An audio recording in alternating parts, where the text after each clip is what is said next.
तो दोस्तों, general Asim Munir America के दौरे पर हैं, जहां पर उनकी मुलाकात अमेरिका के विदेश मंत्री एंटोनी ब्लिंकन और अमेरिकी रक्षा मंत्री लॉयड ऑस्टिन से हुई है। यूएन चीफ से भी उन्होंने मुलाकात की। एंटोनियो गुटरेस के सामने उन्होंने कश्मीर का मुद्दा उठाया। पाकिस्तान में चुनाव होने हैं, टीटीपी लगातार आक्रामक है, ईरान अमेरिका को आंखें दिखा रहा है और चीन मिडिल ईस्ट में अपने दबदबे की कोशिश कर रहा है। इस बीच अमेरिका और पाकिस्तान फिर से नजदीक आ रहे हैं। भारत के लिहाज से इस रिश्ते को कैसे देखा जाए और क्या मजबूरियां हैं अमेरिका की, जो फिर से पाकिस्तान के पाले में जाने की कोशिश कर रहा है। कई सवाल है आज जहन में, जिनको समझाने के लिए हमारे साथ विदेश मामलों के जानकार संजीव श्रीवास्तव जी जुड़ चुके हैं।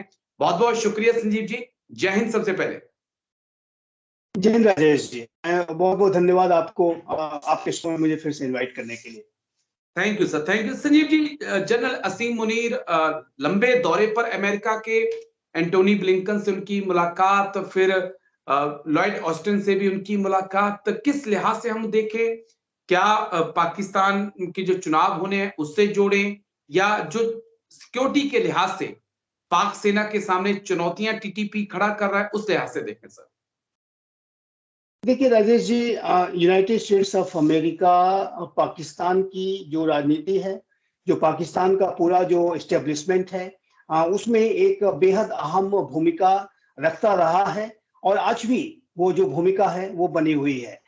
यूनाइटेड स्टेट्स ऑफ अमेरिका कई ऐसे दौर आए, जैसे कि राष्ट्रपति डोनाल्ड ट्रंप के कार्यकाल के दौरान अमेरिका ने अपने संबंधों को पाकिस्तान के साथ काफी सीमित अवश्य किया था। राष्ट्रपति बाइडेन के कार्यकाल के दौरान भी इन संबंधों में इमरान खान के प्रधानमंत्री काल में जो सीमाएं थी वो दिखी। लेकिन एक बात बिल्कुल स्पष्ट है कि यूनाइटेड स्टेट्स ऑफ अमेरिका ने पाकिस्तान का जो परित्याग है वो नहीं किया है। वो जो अमेरिका पाकिस्तान को त्याग नहीं सकता है, उसके कई स्ट्रेटेजिक रीजंस हैं, जैसा कि हम आपके शोज में डिस्कस पहले भी कर चुके हैं कि जो अफगानिस्तान में तालिबान से संबंधित और आतंकवाद संबंधी जो इंटरेस्ट है उसको ध्यान में रखते हुए, अपने काउंटर टेररिज्म ऑपरेशंस के हितों को ध्यान में रखते हुए वो पाकिस्तान के साथ एंगेजमेंट बनाए रखना चाहता है। पाकिस्तान के जो न्यूक्लियर एसेट्स हैं उनके ऊपर क्लोज वॉच रखने के लिए और किसी भी कंटिजेंसी से और न्यूक्लियर टेररिज्म से इन आतंकियों के हाथ में जो ये नाफी हथियार कभी ना पड़ जाएं, और यदि ऐसा कभी होता है तो फिर क्या किया जा सकता है, वो सारी स्थितियों को ध्यान में रखते हुए एंगेजमेंट बनाए रखना चाहता है। चाइना के बढ़ते हुए प्रभाव को भी ध्यान में रखते हुए यूनाइटेड स्टेट्स ऑफ अमेरिका इस बात को लेकर के अपनी सक्रियता दिखा रहा है कि वो यूनाइटेड स्टेट्स वो चाइना का जो बढ़ता हुआ जो इन्फ्लुएंस है उसको भी चेक करना चाहता है। साथ ही साथ ईरान के संदर्भ में भी जो गतिविधियां चल रही हैं उसको ध्यान में रखते हुए, जो अमेरिका और ईरान के बीच का जो तनाव रहता है उसको ध्यान में रखते हुए वो बलूचिस्तान में भी अपने प्रभाव को बनाना चाहता है, बढ़ाना चाहता है। और जैसा कि आपने अभी देखा कि अमेरिका में पाकिस्तान के राजदूत ने ग्वादर पोर्ट की भी यात्रा की और बलूचिस्तान, तो इस तरीके की जो कवायदें जो चल रही हैं अमेरिका के द्वारा, वो स्पष्ट रूप से इस बात को दर्शाती हैं कि अमेरिका पाकिस्तान में प्रोएक्टिव तरीके से अपने एंगेजमेंट्स को आगे भी बनाए रखेगा। लेकिन जहां तक पाकिस्तान की बात है, तो पाकिस्तान का जो वर्तमान एस्टेब्लिशमेंट है, जो जनरल मुनीर हैं, वो भी इस बात को जानते हैं कि अमेरिका की जो पूरी भूमिका है वो आज भी पाकिस्तान के लिए बेहद महत्वपूर्ण है। आर्मी, अल्लाह और अमेरिका, जो तीन फैक्टर्स हैं, वो आज भी पाकिस्तान के लिए वैसे ही जो है बड़े फैक्टर्स हैं, जिसको कि वहां की जो वास्तविक शासक जो कि जनरल मुनीर हैं, जो कि वहां की आईएसआई है, वो उसे इग्नोर नहीं कर सकती। और जब पाकिस्तान इलेक्शंस में जा रहा है तो ऐसे में इस यात्रा के जो मायने हैं वो और भी अधिक बड़े हो जाते हैं, गहरे हो जाते हैं। और अमेरिका बड़े साधारण शब्दों में ये समझना चाहूंगा अगर संजीव जी से कि पाकिस्तान 2024 में पाकिस्तान का प्रधानमंत्री कौन बनेगा, कौन उसकी पीएम की कुर्सी पर बैठेगा? क्या जनरल असीम मुनीर अमेरिका में जाकर ये डिस्कस करने गए हैं कि किसको कुर्सी पे लाना है, किसको नहीं लाना है? क्योंकि आर्मी और अमेरिका एक साथ में दिखाई पड़ने सर। देखिए राजेश जी, ये आपने बड़ा ही इंटरेस्टिंग सवाल किया है और ये जहां तक मेरा असेसमेंट है, वर्तमान समय में अभी तक जो कवायदे देखी जा रही हैं पाकिस्तान के वास्तविक शासकों, जो कि पाकिस्तान की आर्मी और आईएसआई है उसके द्वारा, कि वो ये चाहते हैं कि नवाज शरीफ जो कि पाकिस्तान के 3 बार पहले ही प्रधानमंत्री रह चुके हैं, उनको फिर से एक बार सत्ता पर बिठाया जाए। और इसके करने के लिए वो पिछली जो सरकार है, शहबाज शरीफ की सरकार है, उसको वो उसकी जो कमियां हैं उस पर पर्दा डालने के लिए और उसको हर तरीके से सपोर्ट प्रोवाइड करने के लिए वो तरह तरह की कवायदे करने की कोशिश में है। और इस बात की संभावना दिखाई देती है कि शहबाज शरीफ की सरकार को किस तरीके से फिर से सत्ता में लाया जाए। और उस संदर्भ में भी संभव है कि जो क्लोज क्वार्टर्स में, जैसा कि हम अभी डिस्कस कर रहा था कि जो आर्मी अल्लाह अमेरिका में, जो अमेरिका का फैक्टर है वो भी बहुत महत्वपूर्ण है। तो इस संदर्भ में भी जो एक सीक्रेट जो टॉक्स है वो अवश्य इसके बारे में भी विचार मंथन जो अमेरिका का जो डीप स्टेट है और पाकिस्तान का जो डीप स्टेट है उसके बीच में हो सकती है, और इस बात की संभावना दिखाई देती है।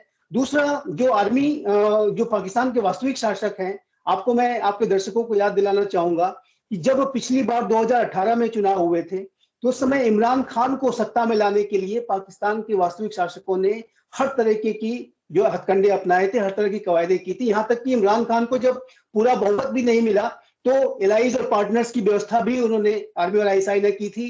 इलेक्शंस को रिग कराने की भी खबरें आई थी। तो इस सारा माहौल जो है वो पाकिस्तान की आर्मी और आईएसआई ही बनाती है। कोई भी प्रधानमंत्री आर्मी और आईएसआई के ही सह पे बनता है और किसको हटाना है वो पाक आर्मी ही तय करती है सर, चाहे इमरान खान हो, नवाज हो या फिर शहबाज आए। एक चीज और संजीव जी, जो एक अलग पहलू है, जिस तालिबान को 20 साल तक पाकिस्तान ने पाला, आज वो तालिबान एक बड़ी चुनौती बनकर सामने आया है। जिस वक्त जनरल मुनीर अमेरिका के दौरे पे हैं, एक इतना बड़ा हमला होता है कि 24 पाक आर्मी के सैनिकों को एक रात के अंदर मौत के घाट उतार दिया जाता है। सर, क्या वो कारण रहे कि जो भाई भाई होने की बात कर रहे थे, कह रहे थे कि हम एक साथ आगे बढ़ेंगे, वो आज एक दूसरे के कट्टर दुश्मन हो चुके हैं? और अमेरिका यहाँ पे क्या रोल प्ले कर सकता है सर? ये राजेश जी, आप ये भी इस यात्रा का एक महत्वपूर्ण, बेहद महत्वपूर्ण पहलू है। जो जनरल मुनीर की है, पाकिस्तान के जो आर्मी के जो सेनाध्यक्ष हैं, वहाँ उनकी जो यात्रा है, जिनको जो जानते हैं आपकी ये वास्तविक शासक हैं, उनकी जो यात्रा है उसमें तहरीके तालिबान पाकिस्तान के ऊपर भी गहरी चर्चा अवश्य हुई होगी। और इस संदर्भ में यूनाइटेड स्टेट्स ऑफ अमेरिका का जो एक प्रोएक्टिव सपोर्ट है वो पाकिस्तान को मिल सकता है, क्योंकि यूनाइटेड स्टेट्स ऑफ अमेरिका हो, भारत हो, पूरे साउथ एशिया के लिए ये कभी भी अच्छी खबर नहीं होगी यदि तहरीके तालिबान पाकिस्तान में उसी तरीके का यदि वो शासन स्थापित करने की तरफ बढ़ता है जैसा कि तालिबान ने अफगानिस्तान में किया है। तो ये आतंकी संगठन अधिक से अधिक प्रभावी न हो, इसको सुनिश्चित करने के लिए अमेरिका भी अपने प्रयास करेगा।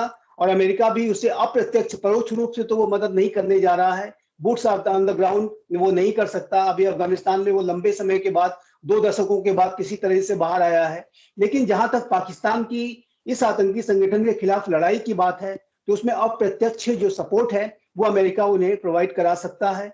और अभी आप देखिए तो ये जो पाकिस्तान है जिसने की जो आतंकवाद को अपने इंस्ट्रूमेंट ऑफ स्टेट पॉलिसी के तौर पर और आतंकियों को स्ट्रेटेजिक एसेट के रूप में इस्तेमाल किया।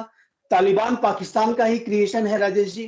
तहरीके तालिबान पाकिस्तान भी पाकिस्तान के द्वारा समर्थित है। तो लेकिन ये जो आतंकी संगठन है वो अब इतना महत्वाकांक्षी हो चुका है कि वो पाकिस्तान में शरिया लॉ लागू करना चाहता है, वो पाकिस्तान पर शासन करना चाहता है। और उसका जो टारगेट है वो ये है कि वो पाकिस्तान की आर्मी और आईएसआई को निशाना बनाता है, वो पुलिस फोर्सेस पे हमले करता है, वो वहां के सिक्योरिटी एस्टेब्लिशमेंट पे हमले करता है जी। तो ये इनका जो लक्ष्य है आतंकी संगठन का वो पाकिस्तान के ऊपर शासन करने का है। और इसी वजह से ये पाकिस्तान के हुक्मरानों के दुश्मन बन चुके हैं।